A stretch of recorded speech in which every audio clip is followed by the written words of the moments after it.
Selamat datang di channel Simar Imam. Sembari mendengarkan tinggalkan like dan komentarnya bosku. Jangan lupa pasang headset kalian. Siapkan kopi dan camilan. Lupakan pahitnya kehidupan. Mari kita dengarkan sambil rebahan. Bab 906. Tuan Lan, Anda keluarga Lan benar-benar tidak menganggap serius keluarga cahaya suci kami. Kaman marah, geram. Semua anggota keluarga Lan berdiri dengan penuh semangat. Sebelumnya di Tianfu, kamu berjanji akan membunuh Chen Feng untuk mengungkapkan ketulusanmu dalam bersatu dengan keluarga Sengguang, tapi apa yang terjadi? Inasi digoda oleh Chen Feng, dan keluarga Lanmu, seperti sampah, dipermainkan oleh Chen Feng sendirian. Jika kamu tidak datang ke keluarga Lan secara langsung untuk meminta maaf dan berjanji berkali-kali, keluarga Sengguang kami tidak akan mempertahankan pernikahannya. Tapi sekarang, kamu telah menipu kami lagi. Lan Zunlong jelas telah kehilangan keperawanannya. Dari mana kekuatan kaisar berasal? Dia masih mengadakan upacara megah di sini, dan dia bersumpah bahwa Lan Zunlong telah memasuki ranah Tuan. Itu sungguh penuh kebencian. Saya sekarang menyatakan posisi saya atas nama Sengguang keluarga. Pernikahan dibatalkan. Keluarga Sengguang dan keluarga Lan tidak lagi memiliki aliansi apapun. Kemarahan Kaman telah mencapai titik ekstrim. Sebagai keluarga kelas dunia, keluarga cahaya suci tidak pernah dihina seperti ini. Keluarga Sengguang berulang kali menoleransi keluarga Lan. Namun, keluarga Lan telah bertindak terlalu jauh, memperlakukan keluarga Sengguang seperti monyet. Penipuan seperti ini sudah tidak bisa ditolerir lagi. Selain itu, awalnya dia tidak setuju menggunakan Inasi untuk menikah dengan keluarga Lan. Keluarga munafik dan pria munafik seperti itu sama sekali tidak layak bagi Inas. Omelan Kaman membuat Lan Canggu kehilangan mukanya dan sama sekali tidak mampu mengangkat kepalanya. Tidak peduli apa, itu keluarga Lan, meminta maaf untuk keluarga Sengguang. Dasar bodoh. Dia berbalik dan menatap Lan Zunlong dengan tatapan dingin. Awalnya, dia memiliki harapan yang tinggi pada Lan Zunlong dan berharap Lan Zunlong akan mengambil alih keluarga Lan di masa depan. Sekarang sepertinya saya benar-benar buta. Pandangan sekilas ini saja sudah membuat Lan Zunlong merasakan nafas kematian. Seluruh tubuhnya gemetar dan tidak berani menatap mata Lan Canggu. Saya minta maaf, Tuan Kaman. Saya pribadi akan pergi ke keluarga Sengguang untuk meminta maaf atas masalah ini. Lan Canggu membungkuk dengan hormat. Di usia ini, dia terus meminta maaf kepada orang lain. Wajah keluarga Lan benar-benar hancur karena keturunan bodoh ini. Tolong tanyakan pada Tuan Lan, agar kamu bisa menjaga dirimu sendiri. Kaman tidak menunjukkan wajah sama sekali, menjentikkan lengan bajunya, dan bersiap untuk meninggalkan Lan Mansion bersama anggota keluarga Cahaya Suci. Para tamu berbisik dan menonton pertunjukan yang bagus. Suasana di tempat kejadian pun menjadi suram. Di layar lebar, suara-suara tidak senonoh terdengar dari waktu ke waktu. Adegan kotor tidak pernah berhenti. Siapa itu? Lan Canggu meraung. Mata semua orang tertuju pada Chen Feng di depan komputer. Chen Feng. Lan Canggu mengertakkan gigi dan meneriakkan nama Chen Feng. Semua orang bahkan lebih terkejut karena Chen Feng benar-benar duduk di upacara tersebut dengan megah. Baru saja, Chen Feng melepas topeng kulit manusianya dan memperlihatkan penampilan aslinya. Tiba-tiba, dia dikenali oleh Lan Canggu. Pria berbaju hitam hampir menjadi gila dan memarahi Chen Feng, apa yang kamu mainkan? Matikan. Matikan. Menyenangkan sekali, kamu bilang matikan. Chen Feng menyipitkan matanya dan berdiri. Dengan satu tendangan, pria berbaju hitam itu diusir. Kemudian dengan langkah arogan, dia berjalan menuju kursi tamu selangkah demi selangkah. Tuan Kaman, serta semua tamu yang hadir, Chen Feng, saya di sini kali ini untuk memusnahkan seluruh keluarga Lan. Sebelum kita menghancurkan keluarga Lan, saya harus mengatakan bahwa orang-orang di layar video adalah Lan Zunlong. Jika Anda tidak percaya, Anda dapat melihat bahwa dia tidak akan bisa melakukannya dalam 2 menit. Begitu kata-kata ini keluar, semua orang di kursi tamu hampir tertawa. Dan wajah Lan Zunlong tiba-tiba berubah menjadi hijau. Seorang pria, 2 menit. Ini merupakan penghinaan. Jadi, Lan Zunlong telah kehilangan kesehatannya. Segala sesuatu hari ini dilakukan oleh keluarga Lan untuk menipu semua orang. Tujuannya adalah untuk menipu semua orang agar menikah. Perilaku tidak tahu malu seperti ini bisa dihukum oleh semua orang, tapi ini bukan itu hal yang paling ekstrim. Sejauh yang saya tahu, wanita yang berhubungan seks dengan Lan Zunlong di layar adalah seorang gadis yang memiliki penyakit AIDS. Hari itu, dia berhubungan seks dengan Lan Zunlong selama lebih dari 2 jam, hampir belasan kali. Ya, adapun Lan Zunlong, dia pasti tertular. Dan Lan Zunlong tahu bahwa dia terinfeksi, tetapi dia masih ingin melamar Nona Ines. Apakah dia ingin menulari Nona Ines juga? Ini lebih tidak tahu malu daripada kehilangan tubuhmu. Chen Feng menyipitkan matanya dengan nada mengejek, dan bahkan menyebabkan gelombang kebencian terhadap Lan Zunlong. Dia tidak hanya ingin menghancurkan keluarga Lan, dia juga ingin membuat keluarga Lan benar-benar kalah dan kehilangan muka di depan semua orang. Kami ingin menjadikan keluarga Lan sebagai lelucon terbesar di dunia. Setelah mendengarkan kata-kata Chen Feng, Lan Zunlong benar-benar tercengang. Seluruh orang itu tampak berlubang, berubah menjadi lumpur, dan jatuh dengan lembut ke tanah. Adapun ayahnya, Lan Yongfeng, kepalanya kosong dan dia terhuyung mundur. Eits! Bukankah itu berarti putranya sudah meninggal? Raja Serigala tercengang, dan Ibu Laut terus tertawa sendiri. Para tamu di tempat kejadian semuanya terkejut dengan pemandangan yang tiba-tiba ini. Lan Changgu, kamu keluarga Lan bisa menjaga dirimu sendiri. Kaman menjadi semakin marah, menarik Inas dan anggota keluarga Cahaya Suci pergi tanpa ragu-ragu. Ketika Inas pergi, dia memandang Chen Feng dengan sedikit keengganan. Bukankah mencapai pertunangan dengan Lan Zunlong berarti masih ada masa depan dengan Chen Feng? Dia tersenyum. Chen Feng, aku ingin kamu mati. Suara marah mengguncang langit, dan janggut putih Lan Changgu terbang mendominasi dengan momentum di sekelilingnya. Dia menghentakkan kaki tiraninya, menghancurkan lantai dan melompat tinggi ke udara. Dengan tangan kanannya yang mendominasi, dia bergegas menuju Chen Feng dengan gerakan menghancurkan langit dan bumi. Tuan tua, apakah menurutmu aku akan takut padamu? Chen Feng tidak takut sama sekali, matanya terfokus. Momentum di sekelilingnya pun menjadi liar. Sepertinya seekor beruang yang marah mengaum dengan liar, dan tinju Tian Huang di tangan kanannya terhubung langsung dengan tinju dominan Lan Changgu. Boom! Angin kacau meluap. Kedua penjaga energi gelap itu bertabrakan dengan sengit. Nampaknya dalam sekejap, warna langit dan bumi berubah, serta langit dan awan terpisah. Semua orang yang hadir terkejut. Kekuatan pukulan kedua orang ini sungguh menakutkan. Tidak hanya mengubah lingkungan aliran udara di sekitarnya, tetapi juga menekan seluruh Lan Mansion di bawah aura pembunuh yang mengerikan. Setelah 2 detik kebuntuan, keduanya terguncang dan mundur. Chen Feng mundur 3 langkah. Lan Changgu juga mundur 3 langkah. Cocok secara merata. Chen Feng menggerakkan tangan kanannya dan terkejut. Orang tua ini, dengan latar belakang tertentu, justru membuat lengan kanannya mati rasa hanya dengan 1 pukulan. Lan Changgu, yang berada di seberangnya, memasang ekspresi yang sangat jelek. Pukulan dengan kekuatan penuh tidak mampu mengguncang Chen Feng. Ini sungguh memalukan baginya. Orang-orang dari keluarga Lan juga terkejut. Kekuatan Lan Changgu adalah seorang master tingkat menengah. Dengan restu dari Tian Zigong, kekuatan Bafis bahkan lebih kuat dari Lan Qingchang, dan dia bahkan terikat dengan Chen Feng. Itu tidak bisa diterima. Keturunan keluarga Lan dan tamu keluarga Lan, semuanya mengambil tindakan untuk membunuh Chen Feng. Lan Yongfeng memberi perintah, dan seluruh arena menjadi kacau balau. Melihat perang akan datang, semua tamu satu demi satu berlindung. Pria berbaju hitam yang tak terhitung jumlahnya dengan cepat mengepung Chen Feng. Tidak hanya mereka, tetapi 7 tamu besar tingkat master datang menyerang mereka satu demi satu. Dalam 1 menit, Chen Feng sudah dikepung. Chen Feng, tidak peduli seberapa kuatnya kamu terlalu sombong. Mendobrak Lan Mansionku sendirian hanya meminta kematian. Lan Changgu berjalan keluar dari kerumunan, masih marah. Pada saat ini, dia berharap bisa merobek Chen Feng menjadi beberapa bagian. Adapun pengepungan 3 tingkat di luar dan 3 tingkat di sini, dia benar-benar tidak tahu bagaimana Chen Feng bisa menghadapinya. Lan Changgu, saat aku bertemu denganmu saat itu, aku mengira kamu adalah seorang pahlawan, tapi aku benar-benar salah menilai kamu. Kamu hanyalah binatang tua. Menyerahkan buku emas itu dapat memberi keluarga Lanmu pewaris, jika tidak, seluruh keluarga Lan akan dihancurkan. Menghadapi pengepungan yang hebat, Chen Feng tidak takut sama sekali, melainkan mengancam Lan Changgu. Lan Changgu terkejut pada awalnya, tetapi dia tidak menyangka bahwa Chen Feng benar-benar mengetahui tentang buku emas itu.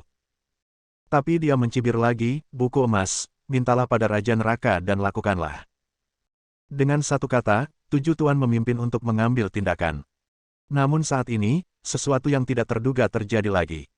Bab 907. Ketujuh Grandmaster semuanya mengambil tindakan. Barisan ini sungguh menakutkan. Namun saat ini, sesuatu yang tidak terduga terjadi.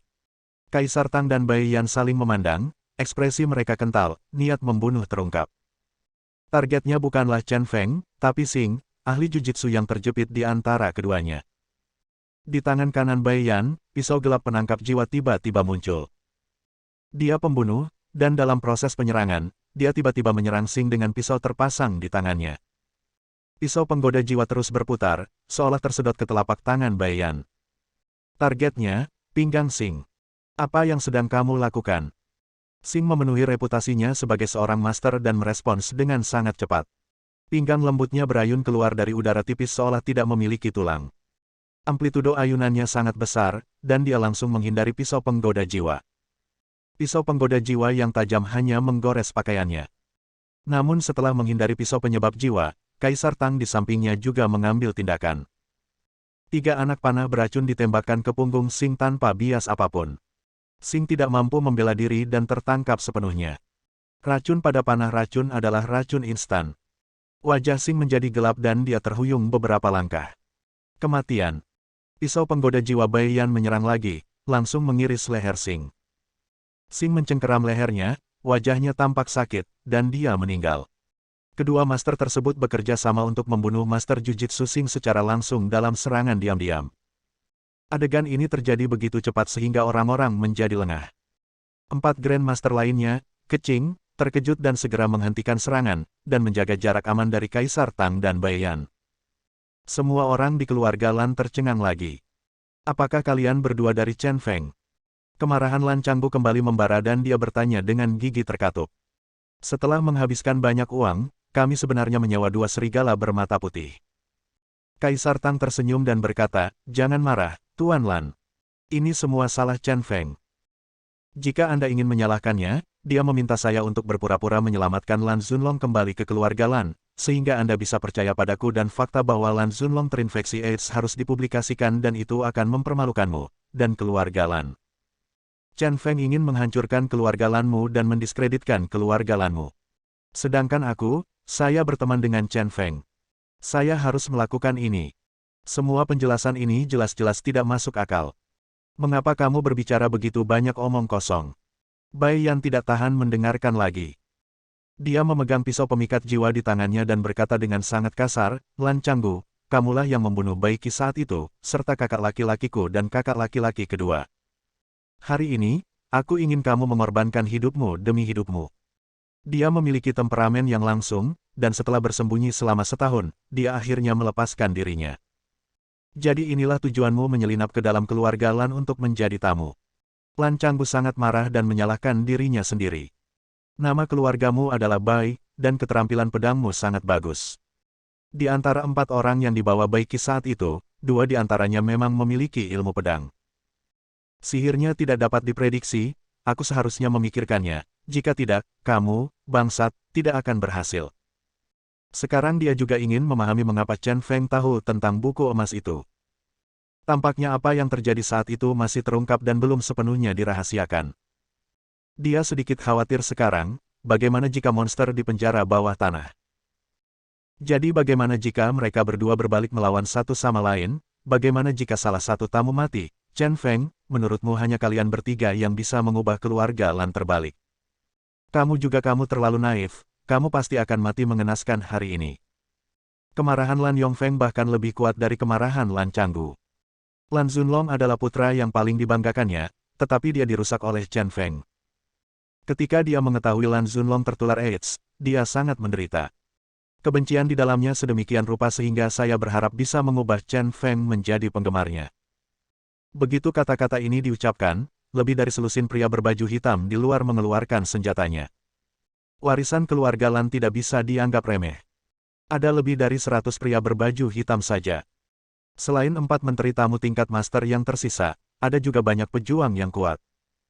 Tidak hanya itu, Lan Changgu juga merupakan Grandmaster tingkat menengah. Lan Muyan dan Lan Yongfeng juga berada di puncak kekuatan. Ini saja akan menghancurkan segalanya. Bang bang bang. Pada saat ini, terdengar suara tembakan. Semua orang bungkuk. Jika dilihat lebih dekat, terungkap bahwa bukan selusin pria berbaju hitam yang melepaskan tembakan, melainkan Booker dan Jenny dari grup tentara bayaran malaikat kegelapan. 2 orang dan 3 senjata, semua peluru ditembakkan. Lebih dari selusin pria bersenjata berbaju hitam dengan cepat tersingkir. Mendengar suara tembakan dan ratapan satu demi satu, seluruh arena menjadi kacau balau. Apalagi para tamu yang datang menyaksikan upacara berlari ke pojok dengan panik mencari perlindungan. Pain, apakah kamu gila? Keluarga Lan dan kelompok tentara bayaran malaikat kegelapanmu tidak memiliki keluhan atau dendam. Apa yang kamu lakukan? Lan Changgu berteriak marah dengan Lan Muyan dan Lan Yongfeng yang menjaganya di belakangnya. Pain mengeluarkan 2 pisau tajam dari belakang. Bayangan pisaunya bersinar, dipenuhi udara dingin. Dia berkata dengan acuh tak acuh, maaf, kami menerima misi pembunuhan 150 juta dari keputusasaan putih di Tanah Suci Emas Hitam, yaitu untuk membunuh orang-orang dari keluarga Lan. Ini adalah profesi kami. Tanah Suci Emas Hitam. Lan Changgu tiba-tiba mengerti. Berteriak, keluarga Lan kami bersedia membayar 200 juta, selama kamu membunuh Chen Feng, kamu bisa segera mendapatkan uangnya. Pain menyerang dengan pisau, melambaikan pedang tajamnya, langsung menebas 2 pria berbaju hitam.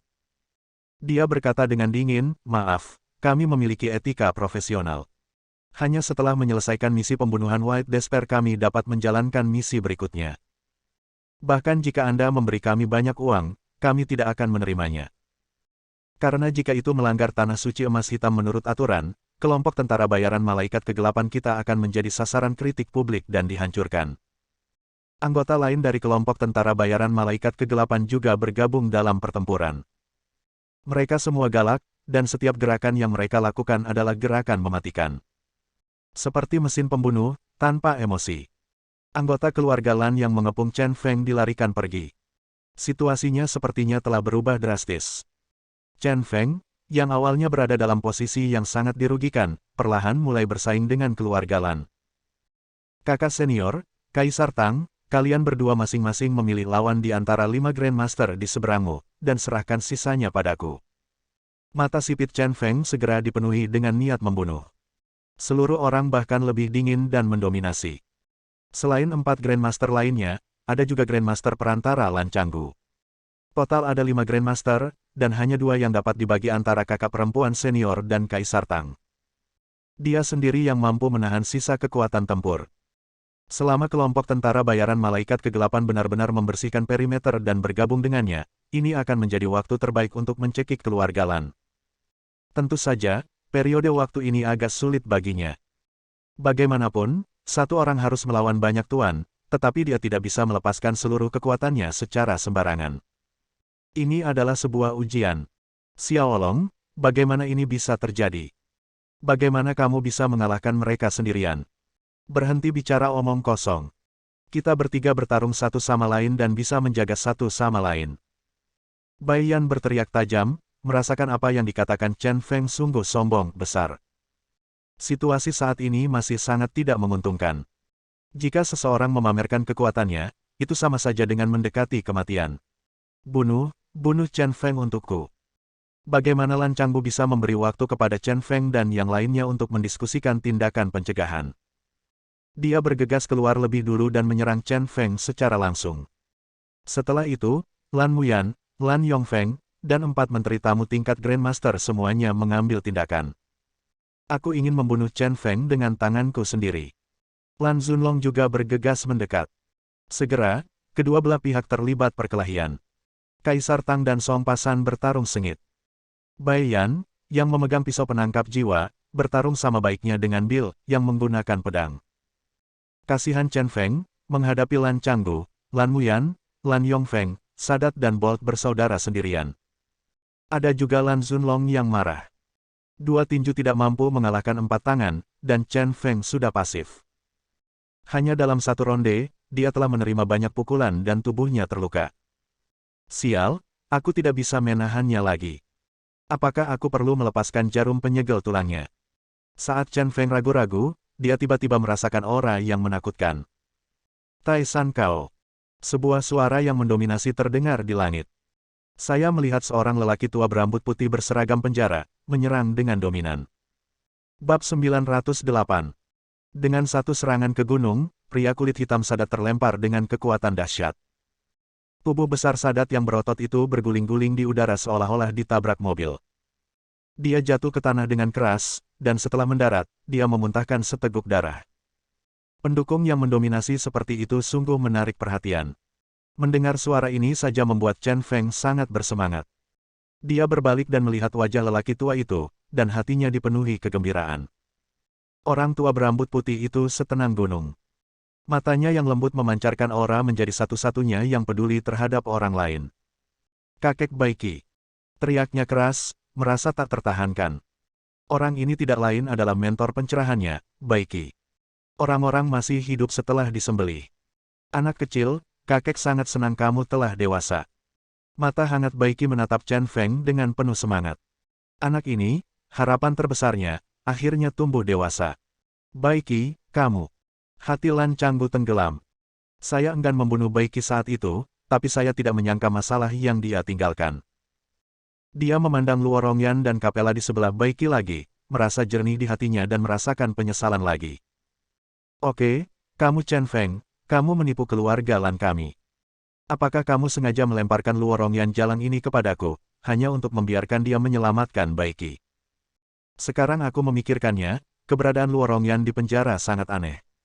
Kelompok tentara bayaran malaikat kegelapan jelas-jelas adalah orangnya Chen Feng, jadi bagaimana mereka bisa menangkap Luo Rongyan dan mengirimkannya? Chen Feng pasti mengetahui bahwa Baiki ada di penjara dan sengaja mengirim Luo Rongyan ke sana khusus untuk menyelamatkan Baiki. Tapi aneh. Penjara bawah tanah dijaga ketat. Bagaimana Luo Rongyan bisa melarikan diri? Bagaimana dia membuka pintu besi yang berat dan menyelamatkan Baiki? Tahukah Anda, gerbang besi itu dibuat khusus olehnya untuk menutup Baiki.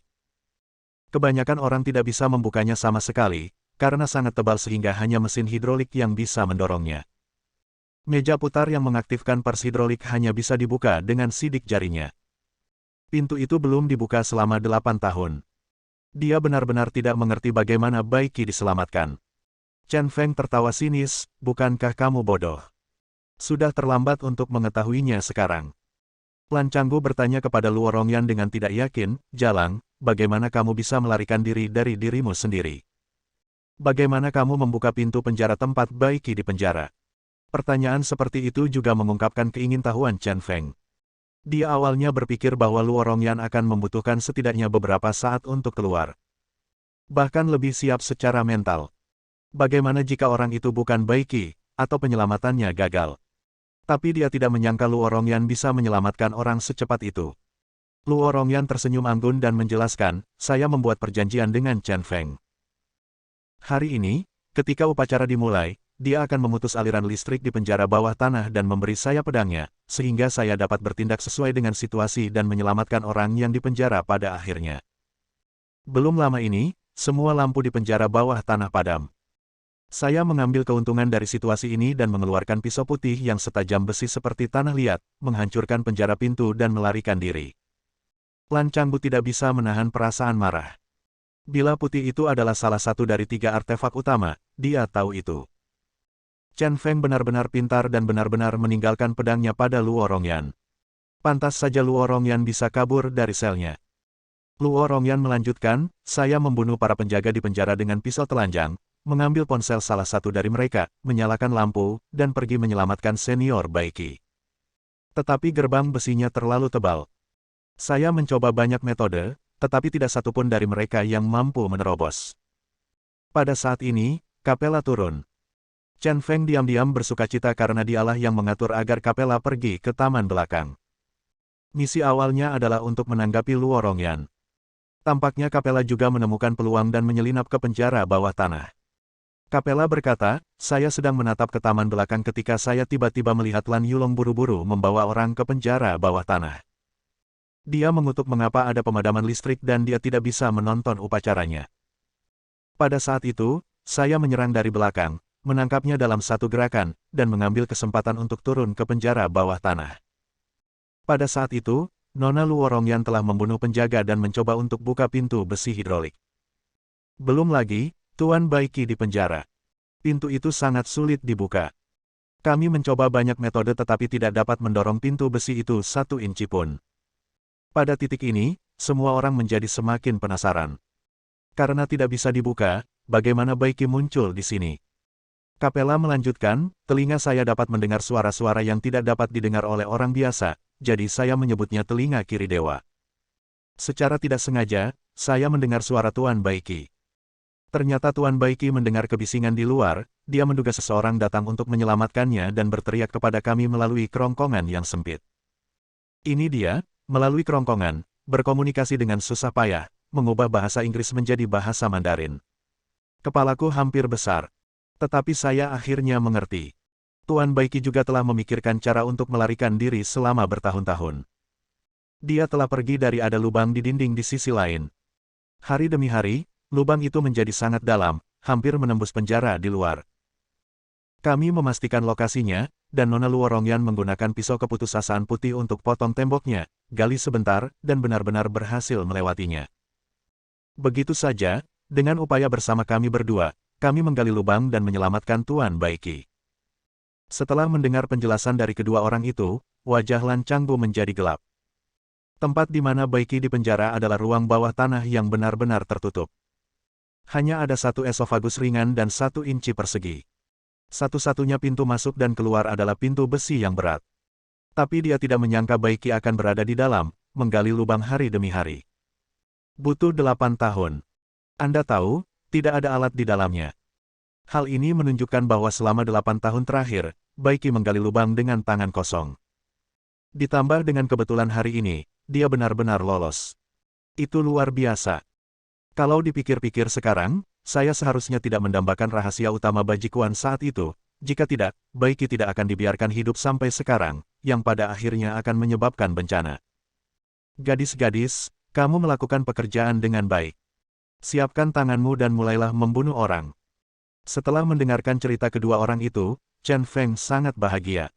Secara kebetulan, kakek Baiki berhasil diselamatkan. Ini adalah takdir. Luo Rongyan tampak tidak senang, dan masih khawatir Chen Feng akan mengirimnya ke penjara.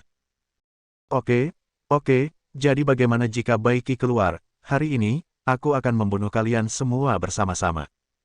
Alis seputih salju Lan Changgu terbang kembali ke angin. Aura pembunuh di tubuhnya segera menghilang. Lan Changgu, jika Dewa Tinju tidak mengambil tindakan saat itu, bagaimana kamu akan menjadi lawanku? Hari ini, aku akan membunuhmu secara pribadi untuk membalaskan dendam keempat temanku yang telah meninggal. Mata hangat Baiki tiba-tiba memadat dengan cahaya dingin. Dia menggeser kakinya dan bergegas menuju Lan Changgu. Aku tidak membunuhmu saat itu, tapi hari ini aku memberikannya padamu. Lan Changgu tidak takut, dia mengepalkan tinjunya dan menghadapnya. Setelah keduanya memimpin, tawuran yang sempat terhenti beberapa saat dimulai lagi. Tapi kali ini, tekanan Chen Feng jauh lebih sedikit. Untuk membalas dendam pada keluarganya, Luo Rongyan langsung membunuh Lan Muyan. Dan Capella juga bertarung dengan Lan Yongfeng. Tanpa 2 atau 3 orang yang mengelilinginya, lawannya saat ini hanyalah Bolt dan Lan Zunlong. Bab 909. Haimu dan Raja Serigala sama-sama bersembunyi di sudut dan tidak melakukan tindakan gegabah. Jarak keduanya tidak berjauhan, dan ketika mereka saling memandang, mereka berdua tersenyum. Ibu Laut bertanya kepada Raja Serigala, apakah kamu ingin mengambil tindakan? Bagaimanapun, kami juga teman keluarga Lan. Apa yang dia katakan sebenarnya bohong. Terus terang, semua orang hanyalah teman di meja anggur. Jika menyangkut hidup dan mati, dan jika menyangkut kepentingan, tidak ada yang tahu siapapun. Jelas tidak hemat biaya bekerja untuk keluarga Lan tanpa manfaat apapun. Aku ingin menidurimu. Raja Serigala tersenyum dengan tenang dan berkata, situasinya tidak jelas, aku akan menunggu dan melihat sebentar sebelum memutuskan. Pikirannya sebenarnya sama dengan pikiran Ibu Laut. Saat ini, yang terbaik adalah menunggu dan melihat. Jika keluarga Lan dapat menekan Chen Feng, dia tidak akan keberatan mengambil tindakan untuk keluarga Lan pada akhirnya dan pertarungan yang kacau akan membuat semua orang terpesona. Di pinggiran, kelompok tentara bayaran malaikat kegelapan bertarung bersama, menunjukkan kekuatan yang kuat dari Korps Star Glory. Mereka seperti pisau tajam yang menakutkan, memukuli lebih dari 100 anak buah Lan Mansion dan banyak pejuang yang kuat sampai mereka tidak mampu melawan. Song Pasan adalah master Muay Thai yang sudah tak terkalahkan dengan lutut dan sikunya. Kekuatannya bahkan setara dengan Grandmaster Junior.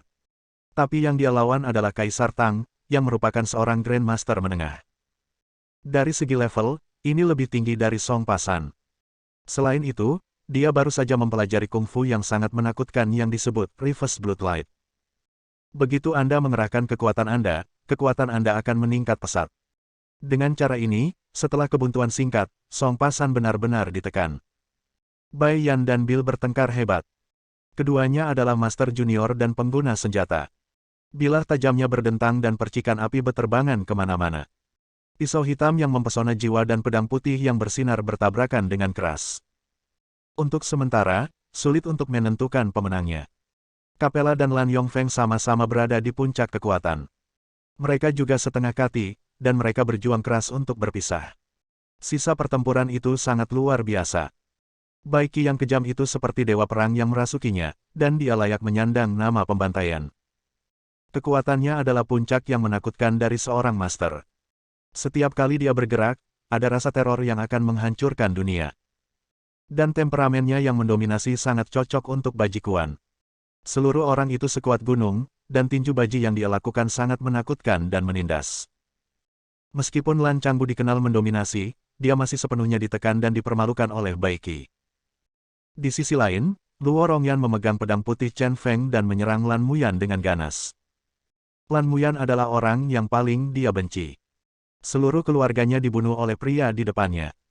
Meskipun dia tidak pandai menggunakan pisau, kebenciannya tetap berubah menjadi ujung pisau putih. Seorang wanita anggun tiba-tiba merasa histeris dan gila. Namun, kekuatannya masih sedikit menurun. Pukulan mendominasi Lan Muyan sangat kuat, dan Luo Rongyan sedang berjuang. Saat melawan, dia bahkan lebih terluka oleh kekuatan rahasia Lan Muyan. Jalang, aku menyelamatkan hidupmu saat itu, tapi aku tidak menyangka kamu akan menjadi penyebab bencana. Keluarga Lan menderita bencana ini. Aku ingin kamu mati. Lan Muyan terbang dan mengepalkan tangan kanannya tangan. Pukulan yang mendominasi kembali terjadi. Luo Rongyan memblokir dengan kedua tangan dan mencondongkan tubuh ke depan. Terjadilah ledakan. Tinju yang kuat membuat lengannya mati rasa dan seluruh tubuhnya terbang menjauh. Dia jatuh ke tanah, sangat berantakan. Bilah putih di tangannya jatuh ke tanah. Pelacur yang hilang, berikan aku pisaunya. Chen Feng, yang sedang berkelahi, meliriknya. Dia melihat Luo Rongyan jatuh ke tanah dan pedang putihnya jatuh ke samping. Dia merasa sangat tertekan, bukan karena Luo Rongyan, tapi karena pedangnya sendiri. Tiga senjata ajaib hebat itu benar-benar terlempar ke tanah. Mendengar suara Chen Feng, Luo Rongyan berdiri dengan putus asa dan pergi mengambil pedang putih itu. Hanya untuk melihat Lan Muyan menyerang lagi. Lan Muyan berteriak keras, jangan pernah berpikir untuk berhasil, aku akan melemparkan pisau ini ke lubang kotoran. Keduanya mendekati pisau putih itu satu demi satu. Melihat dia sedikit lebih lambat, Lan Muyan berubah pikiran. Alih-alih meraih pedangnya, dia malah terbang dan menyerang Luo Rongyan. Jika Luo Rongyan memilih untuk bertahan, dia pasti tidak akan bisa menangkapnya. Jika Anda memilih untuk mengambil pedang, Anda pasti akan diserang. Dilema. Sialan, Chen Fang, lanjutkan. Luo Rongyan secara alami memahami hal ini. Dia mengertakkan gigi dan memilih untuk mengabaikan serangan Lan Muyan dan terus mengulurkan tangan untuk mengambil pedang putih itu. Hampir di waktu yang bersamaan, Luo Rongyan mengambil pedang putih itu dan melemparkannya ke arah Chen Feng. Kaki Lan Muyan menendang perut Luo Rongyan dengan kuat. Seluruh tubuh Luo Rongyan terbang keluar lagi, dan dengan suara pop dia mengeluarkan seteguk darah. Mencari kematian. Setelah melihat ini, Chen Feng menjadi sangat marah. Dia meninju Lan Zunlong dan bersiap melompat ke depan untuk menangkap pedang putih itu. Jangan pernah memikirkannya. Bolt, pria kulit hitam, datang dan menghalangi jalannya. Hanya kamu. Mata Chen Feng merah dan mematikan. Momentum di sekelilingnya tiba-tiba naik, membubung ke langit. Melangkahlah ke puncak ilahi. Dia melompat tinggi dan mengangkat kakinya ke udara. Kemudian, dengan sikap yang menakutkan, dia mundur. Itu seperti gunung yang turun dari atas, langsung menuju Bolt. Bolt terkejut dan menegangkan ototnya. Gunakan postur pertahanan terkuat untuk melindungi tubuh Anda. Boom! Kekuatan injakan yang keras menghempaskan lengan Bolt. Kaki kanan Crazy Chen menginjak dada Bolt dengan kuat. Mendengar suara patah tulang saja, dada Bolt tenggelam. Matanya melotot dan dia mengeluarkan seteguk darah. Dengan bantuan penyerbuan, Chen Feng melompat ke udara lagi. Dia mengangkat tangan kanannya dan menangkap pedang putih yang terbang itu. Dengan pedang putih di tangan, tiba-tiba ia menjadi sangat lincah. Pedang detektif hantu. Dia menyipitkan matanya dan melemparkan pedang putih yang berputar itu dengan tangan kanannya. Bila putih itu terbang dan mengenai leher Bolt dengan tepat, menggorok leher Bolt. Darah mengalir ke seberang sungai, dan Bolt jatuh ke tanah dan mati mengenaskan. Kerja bagus, anak kecil. Saat Bai Qi dan Lan Changgu bertarung, dia tidak lupa memuji Chen Feng. Kamu berani mengabaikanku saat bertarung denganku. Memanfaatkan celah di antara kata-kata Bai Qi, Lan Changgu tiba-tiba menyerang. Bai Qi berbalik, matanya dingin. Menunjukkan penghinaan yang paling besar. Beng Wuyue.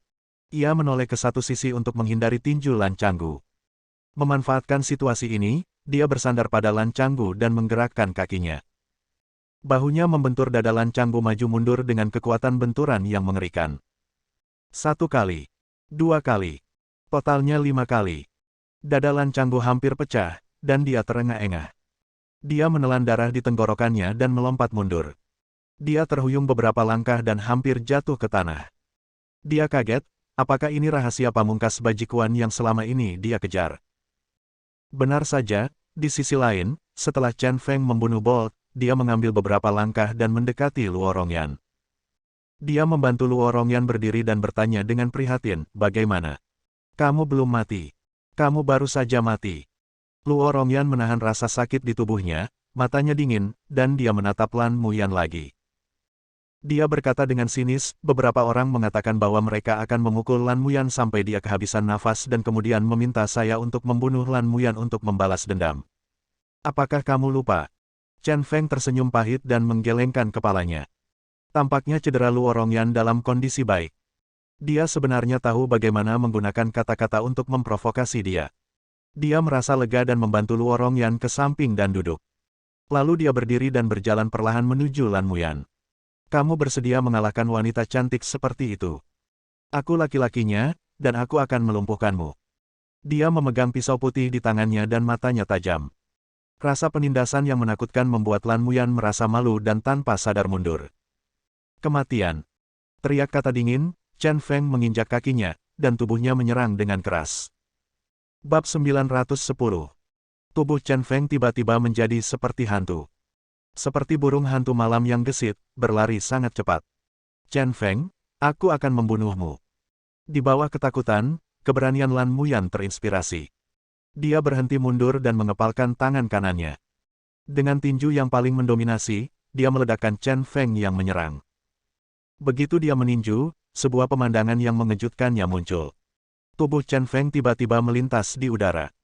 Dia memutar tubuhnya dan sepenuhnya menghindari serangan itu. Tidak hanya itu, dia muncul di belakangnya dalam sekejap. Ini. Lan Muyan panik dan merasa ada yang tidak beres. Hei! Pedang putih Chen Feng berputar cepat di tangannya. Sayatan dibuat tepat di punggung Lan Muyan. Darah tumpah, dan Lan Muyan merintih kesakitan. Gadis-gadis, ayo. Segera setelah itu, 3 jari tangan kanan Chen Feng, seperti cakar naga, ditusukkan ke bawah dengan kuat. 3 jari dimasukkan langsung ke tulang belakang Lan Muyan.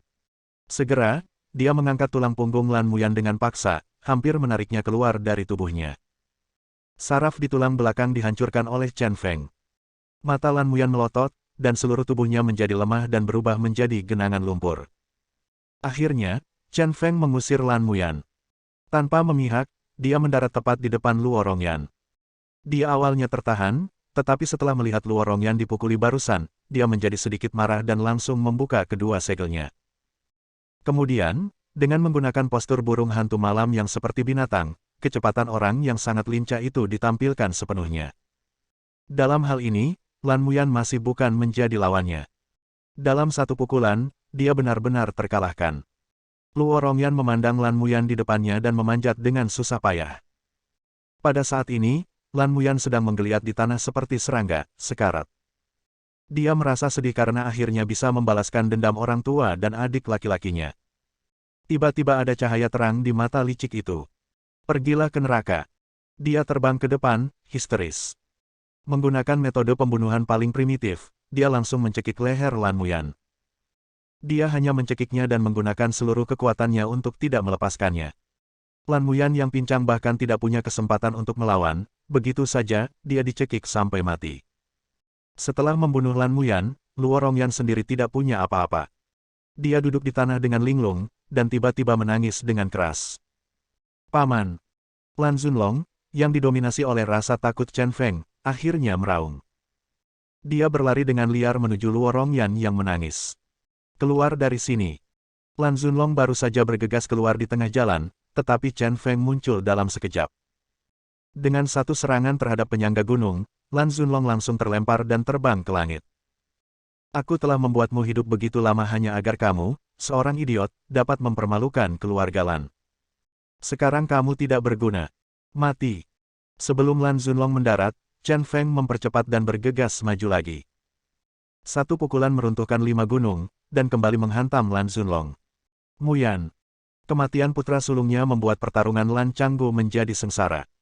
Rasa sakit dari orang berambut putih yang mengusir orang berambut hitam dialami lagi. Kamu berani terganggu saat bertarung denganku. Injak puncak dewa.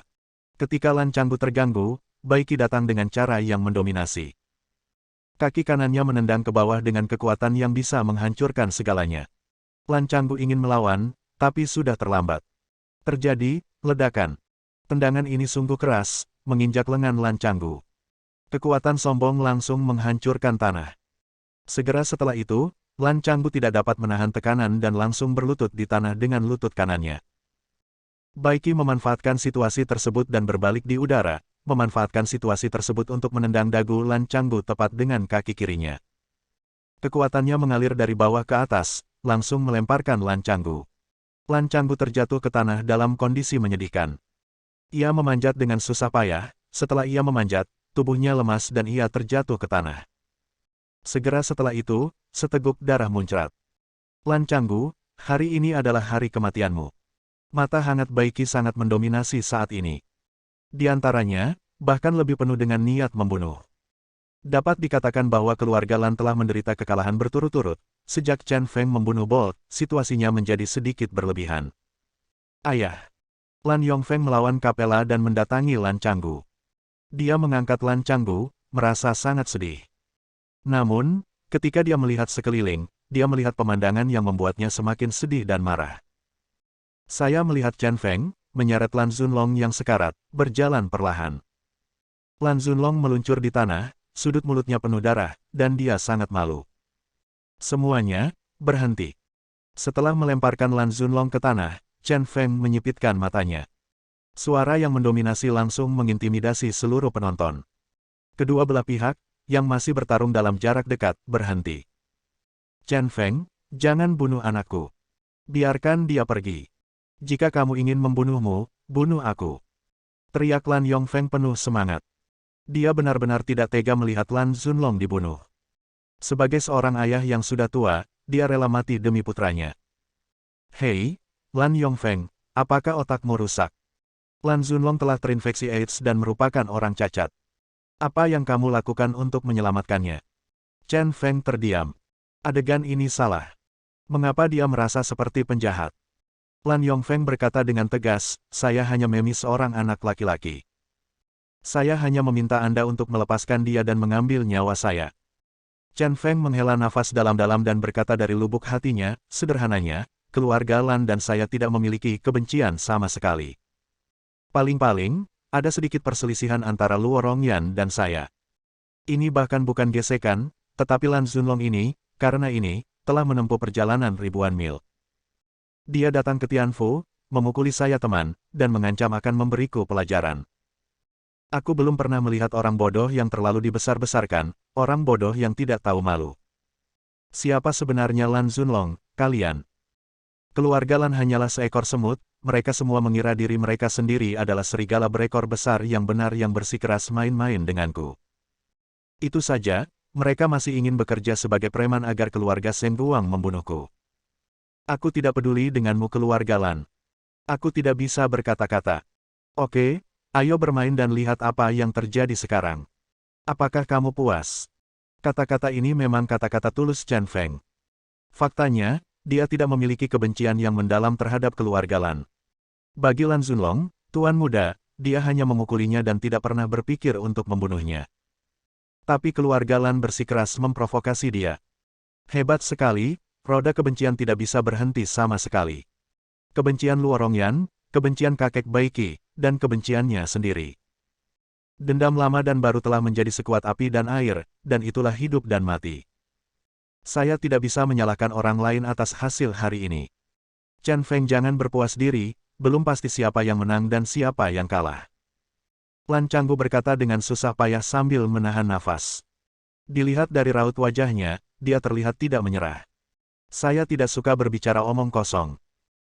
Chen Feng menginjak kepala Lan Zunlong dengan kaki kanannya dan berkata dengan tidak sabar, sejujurnya, keluarga Lan akan hancur, tetapi jika Anda bisa menyerahkan buku emas, saya bersedia meninggalkan seorang ratu untuk keluarga Lan Anda.